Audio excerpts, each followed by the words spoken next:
hosted by our regional director. And once again, welcome to all of you to Hanoi. And it is indeed our privilege as the UNDP Country Office to host this very important event in Hanoi. And I hope that while you are having some good discussions here, you would also have time to explore this wonderful, beautiful city. Now, it's my honor to present to you the distinguished guests of the opening ceremony this morning. Firstly, we are extremely honored to have with us this morning His Excellency Mr. Hoang Chung Hai, the Deputy Prime Minister of Vietnam.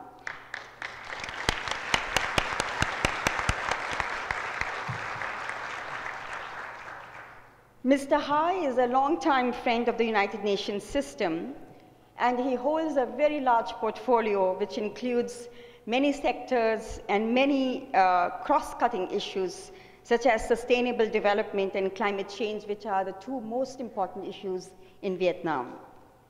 His attendance today, despite an ongoing National Assembly session, shows the very high-level attention the government gives to the participation with UNDP. And in the room today, we have the highest global leadership of UNDP, as well as senior managers of UNDP country offices across Asia and Pacific. And few colleagues in the audience have actually served in Vietnam many years ago, and I'm sure they are thrilled to be back to witness country's tremendous progress. We are extremely happy also that you could join today, and we look forward to your remarks this morning. I'm very pleased once again to welcome Ms. Helen Clark, the UNDP Administrator. This is not Helen's first visit. She has been here before several times, both in her capacity as the Prime Minister of New Zealand, but also in her capacity as both UN and UNDP. The past 2 days, while I've been with her, were very exciting. It showed how much Helen knows about the country. And it's a pleasure to hear from her perspectives of how she sees things in Vietnam, and I'm sure we will be hearing more from her later during the morning. I would also like to welcome the host of this meeting, Mr. Hao Liang Chu, the UN Assistant Secretary General, UNDP Assistant Administrator, and Regional Director for Asia Pacific. And both the Administrator and the Regional Director will also be speaking this morning. I would also like to acknowledge the presence of the Vice Minister of Foreign Affairs, Mr. Ha Kim Nok. Some of you have already met him, as well as I would like to welcome the Director General of the Foreign Economic Relations of the Ministry of Planning and Investment. Both MOFA and MPI have been our closest partners in the government, leading the way both on the delivering as one, as well as UNDP cooperation.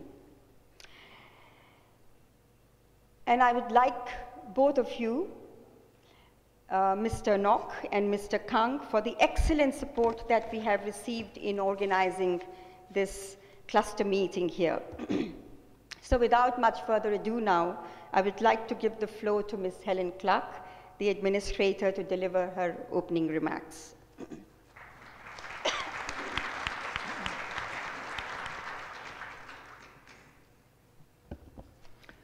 Thank you, Pratibha, Deputy Prime Minister, Vice Minister of Foreign Affairs, all colleagues, Hao Liang, our new Director for Asia Pacific. We also have two other Assistant Secretary Generals here and Directors of our Bureau, both of whom have previously served in Vietnam, and those are Jordan Ryan and Jens Wandel. And yesterday, when we went to the site of the One UN greenhouse, which is being reconstructed with the support of the government and partners here, Jens Wandel was able to point out where in this building he had had his apartment about 20 years ago, and where Jordan's was just down the corridor. So great to have them back here and to have all colleagues from across the region and from Bangkok and from New York coming to the meeting. And thank you, Deputy Prime Minister, to you and your government for all the hospitality that you have extended to us. Very, very much appreciated.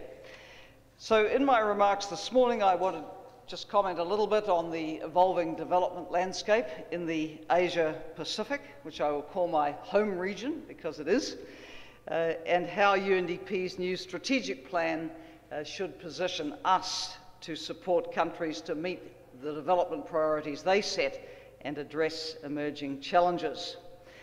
Earlier this year in March, we launched the annual Human Development Report this year on the rise of the South, human progress in a diverse world. And it documents the transformation of a number of developing countries, including Vietnam, into dynamic economies with rising human development and with growing geopolitical influence. The Asia Pacific has been the most economically dynamic region in the world over the past 2 decades.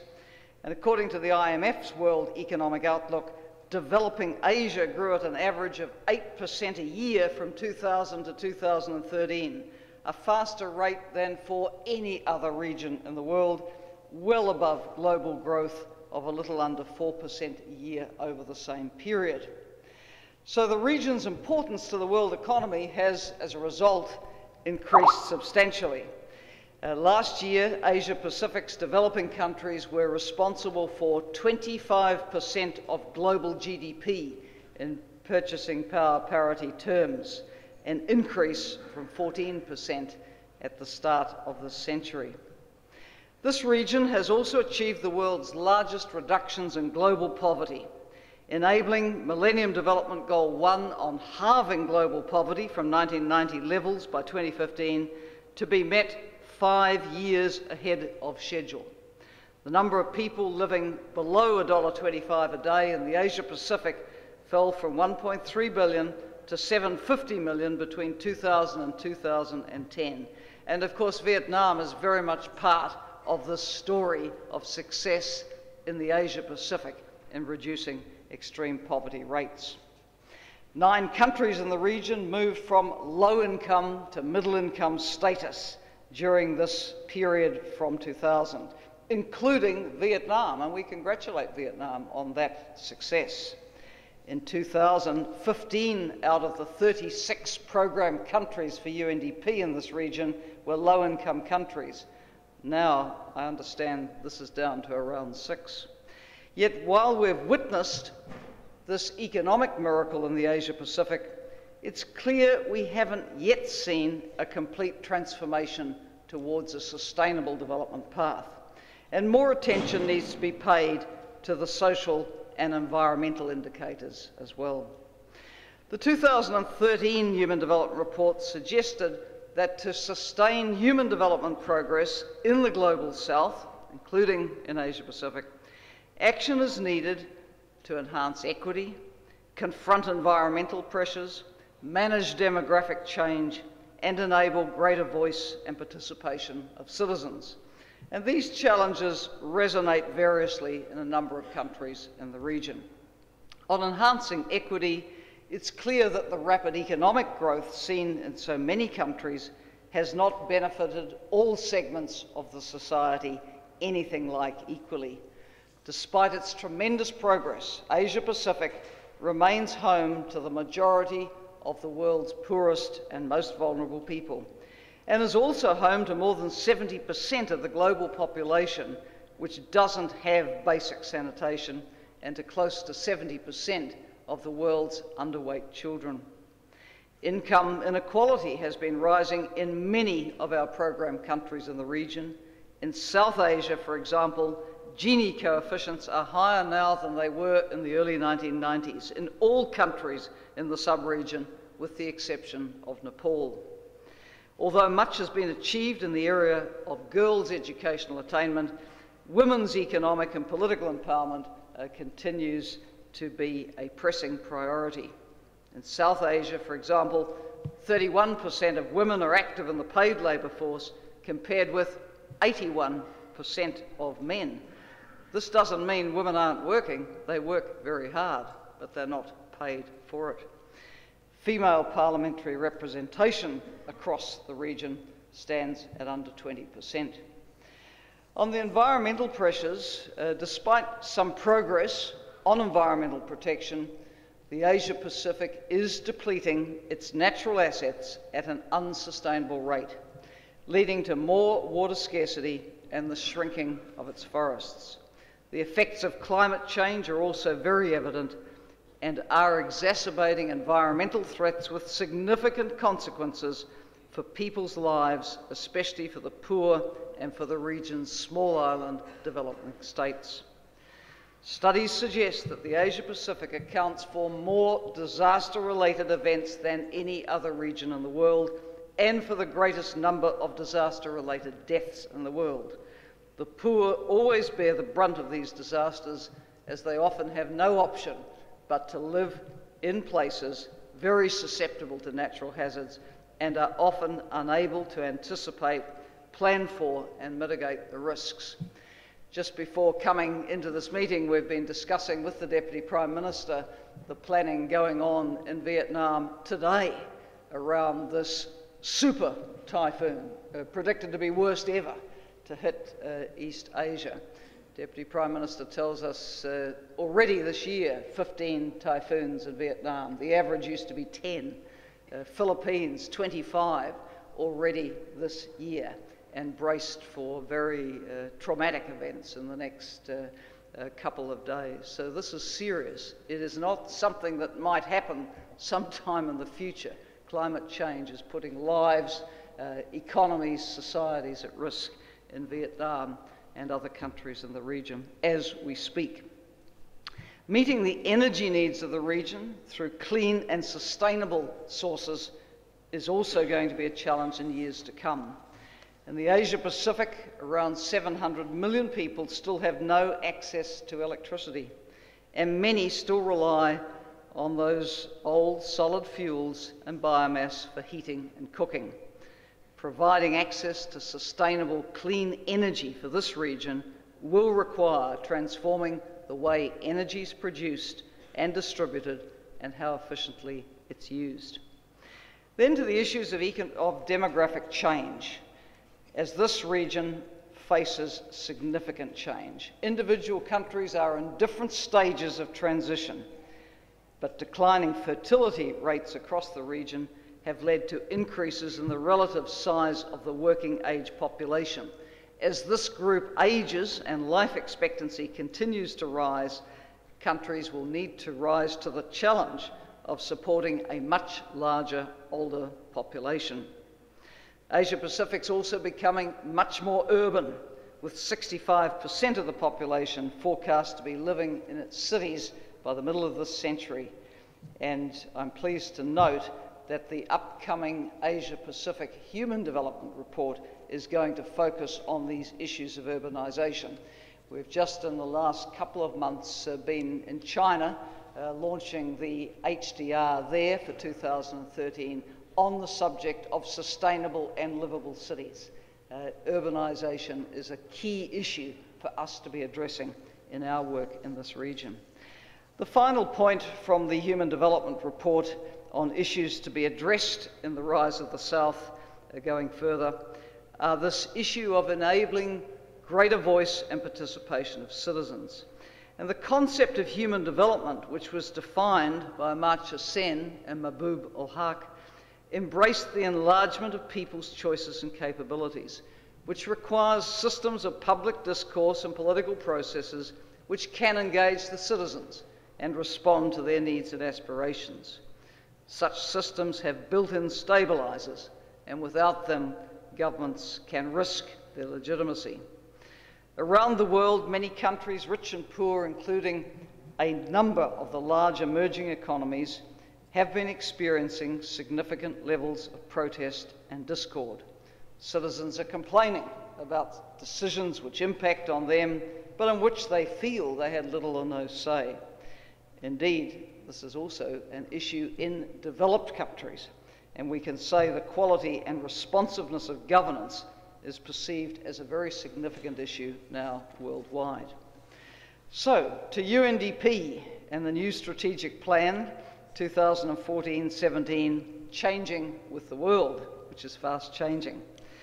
It makes our vision clear to help countries eradicate poverty and reduce inequalities and exclusion significantly, while also protecting the environment.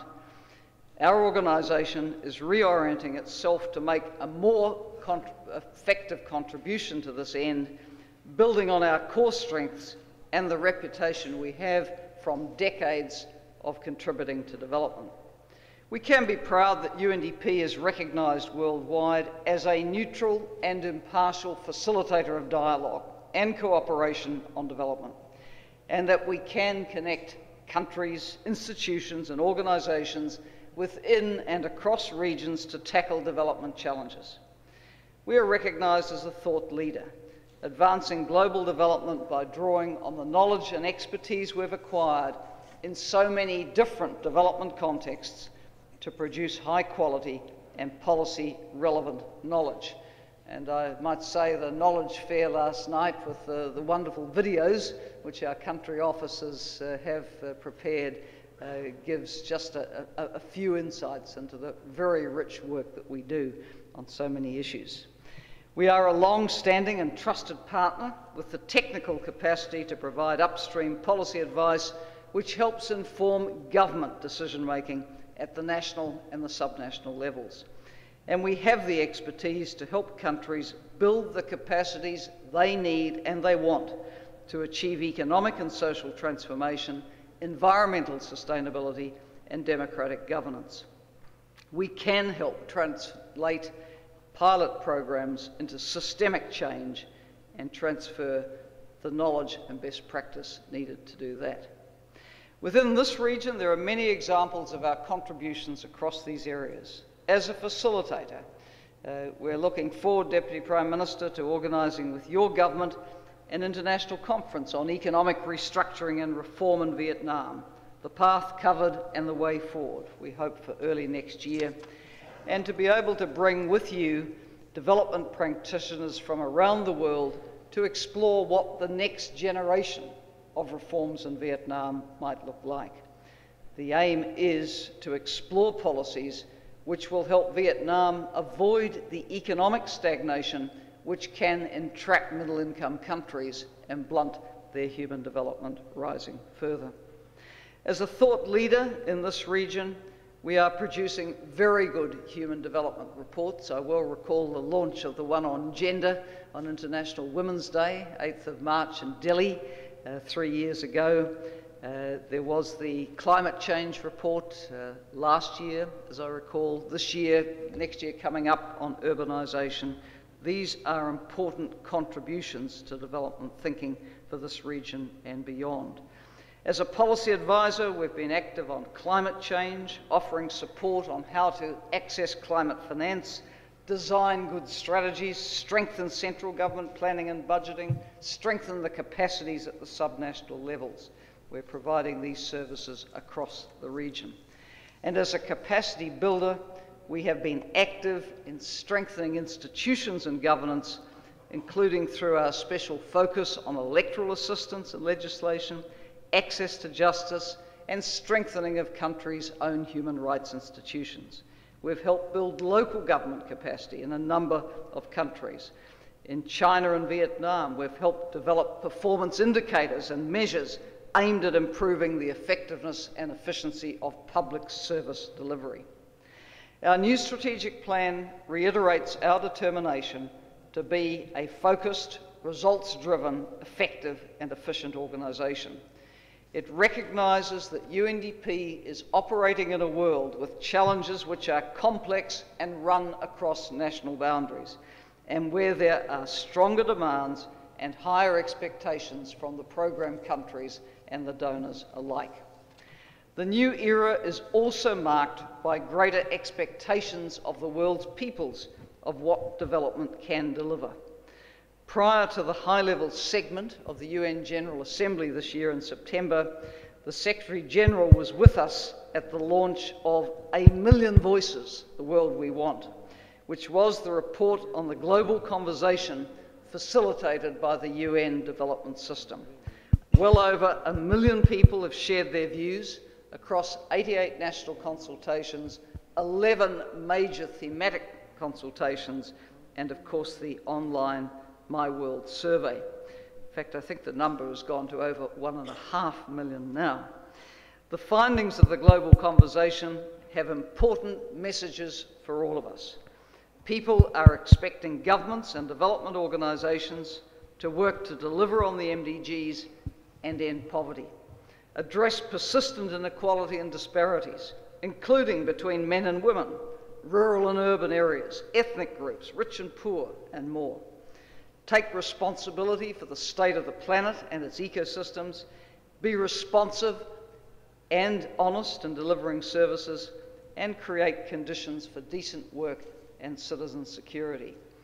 This feedback from the global conversation is very consistent with the important report of the Secretary-General's high-level panel on post-2015 and the ongoing deliberations of the Open Working Group on Sustainable Development Goals.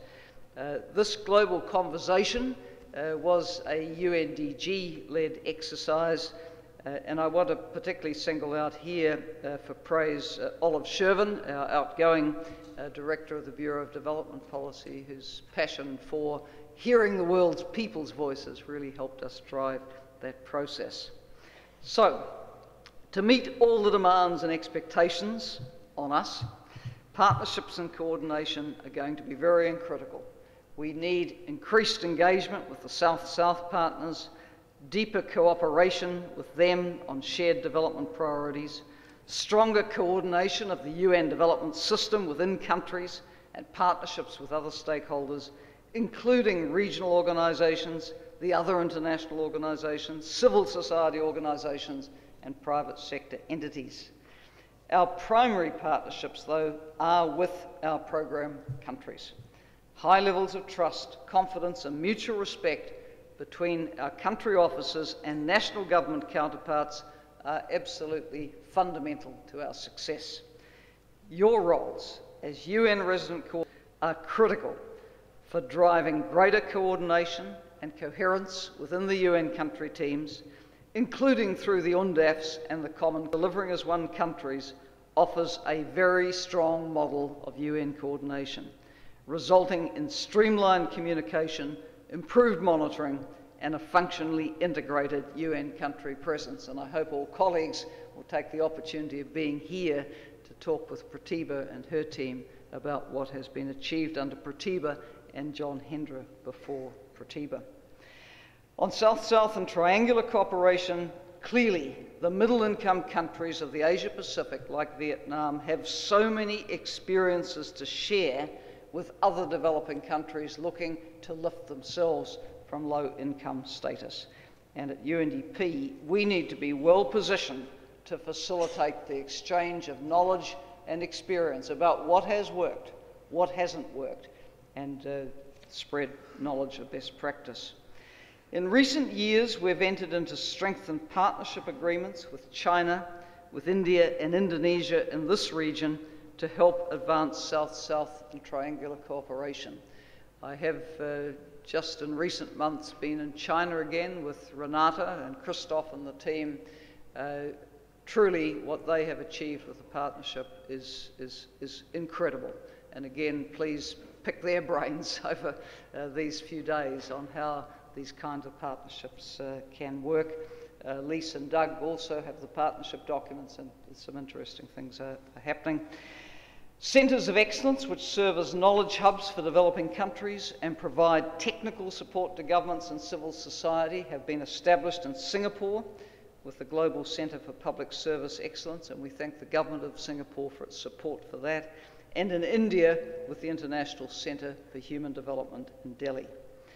We will have to continue to explore partnerships with other Asia-Pacific stakeholders, not least the regional organisations, civil society, and private sector entities.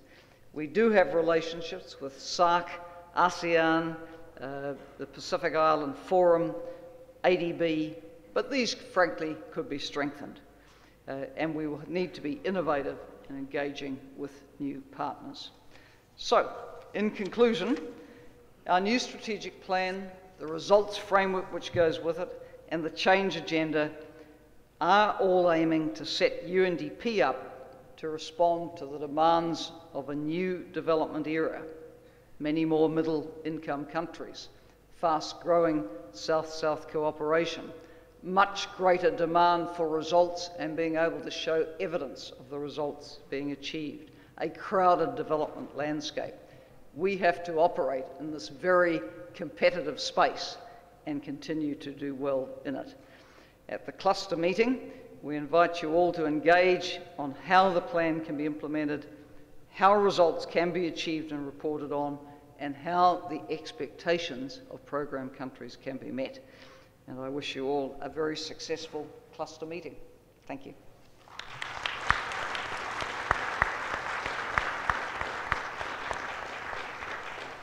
Thank you very much, Helen, for your very thought-provoking opening speech.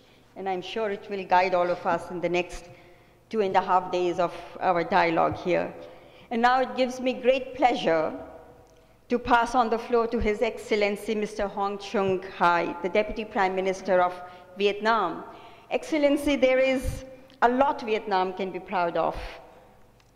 And we all know about its great courage, the self-determination, the resilience that country has shown over the past many years, but also for its very impressive development results, especially on MDGs. It's one of the first 6 countries in the world which has been recognized as being on track on almost all the MDGs. But also, Vietnam is one of the 40 countries highlighted in the last Human Development Report as the movers and shakers of the developing world. And also, thanks to your leadership, Excellency, Vietnam continues to set examples in the region in greening development policies, as evidenced from the adoption of the Green Growth Strategy as well as the Climate Change Strategy. Excellency, the floor is yours.